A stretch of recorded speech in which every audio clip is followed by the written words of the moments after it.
रूप हे साजी रे आज पाहून या डोळा जन्म अवघाची झाला सुखाचा सोहळा घेऊन कृपाळू करकटेवारी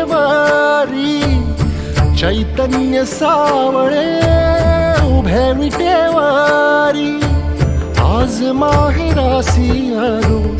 आम्ही आनंदेना आलो निघता निघेना पाय माया सांग करू काय नको लोटू दूर लवलाही आई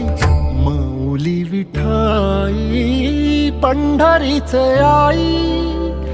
गोडी तुझ्या नामाची जराही अमृताही नाही माऊली विठा